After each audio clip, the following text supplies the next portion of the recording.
अरे भाई। अरे दीदी, तुम्हारी छुट्टी का क्या हुआ? याद है ना, राखी में अब कितने दिन बचे हैं? हाँ भाई, वो तो याद है, लेकिन स्वतंत्रता दिवस को लेकर बॉर्डर की सुरक्षा बहुत बढ़ा दी गई है और इसमें छुट्टी मिलना तो ना के बराबर है। फिर भी देखती हूँ क्या होता है। एक तरफ राखी का त्योहार है तो दूसरी तरफ फर्ज की दीवार है।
ही जाए राखी का त्योहार।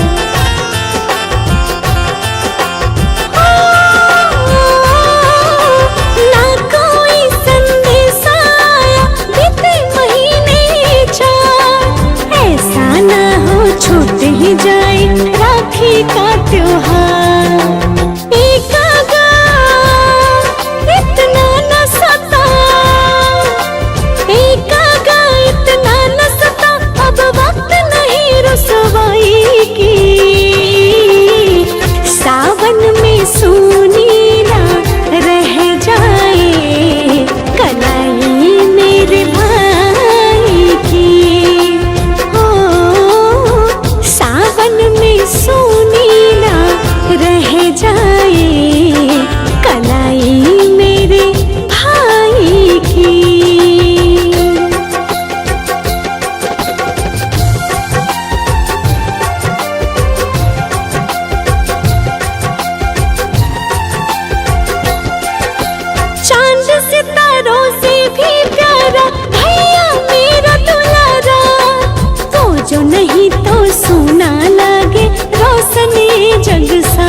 इस वक्त की बड़ी खबर राजस्थान के जैसलमेर बॉर्डर से आ रही है, जहां एलओसी पर पाकिस्तान की तरफ से हुए गोलीबारी का जवाब देते हुए हमारी एक महिला कमांडो सुश्री अमृता दीक्षित शहीद हो गई है। प्राप्त जानकारी के अनुसार 18 घंटे तक चले लगातार जवाबी कार्रवाई में अमृता ने अत्यंत जाबाजी और फौलादी इरादों के साथ दुश्मनों का सामना किया और अंत में उन्हें मात दी।